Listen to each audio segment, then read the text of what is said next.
базаттың. Ерім бар ерен ел тұтқан, бағына туған қазақтың.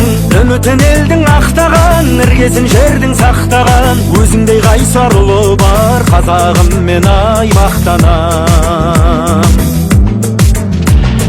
Көзіңмен сәуле құйып күн, сөзіңмен елді ұйыттың. Қырандай қанат қақтың да, шыңына жеттің биіктің. Бұлытын сырып мұнардың, қазақты төрге шығардың.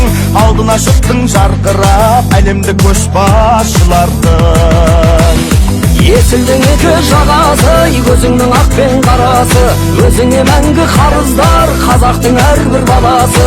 Тарихтың көшін ұстаған, дарабоздардың дарасы. Елімнің асқар ағасы. Тарихтың көшін ұстаған, қазаққа қамқор қайраткер. Елімнің асқар ағасы.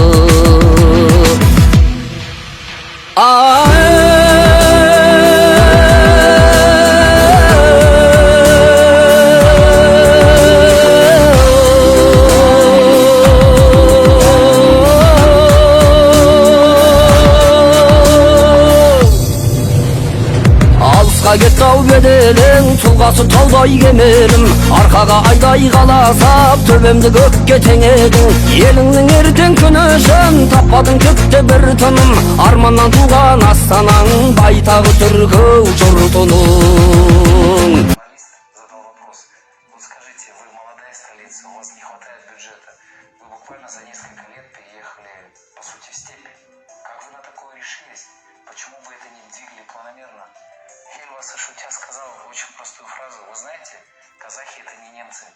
Если вы поставили 10 лет, то на следующий день немцы начинают уточнять расписание поездов, начинают планомерно готовиться. А у нас в Казахстане, если дашь поручение, все начнут готовиться последние полгода. Так зачем ждать 9 лет? Понимали ли иностранцы добродушную иронию лидера молодого государства или нет? Но это феноменальное событие в новейшей истории Казахстана, а может и всего мира. Создание футуристично красивой столицы посреди суровой пустынной степи в рекордно короткие сроки для многих было явлением абсолютно невероятным. Ведь решение о передислокации столицы было принято в тяжелейшие годы для Казахстана, когда на фоне экономического кризиса сама мысль о переезде звучала как пустая фантазия. Депутаты были избраны от организаций, от шахтеров столько-то, от учителей столько-то, от медицины столько-то, от образования столько-то. И этот бюджет не могли поделить. И иногда во время перерыва вступали в драку.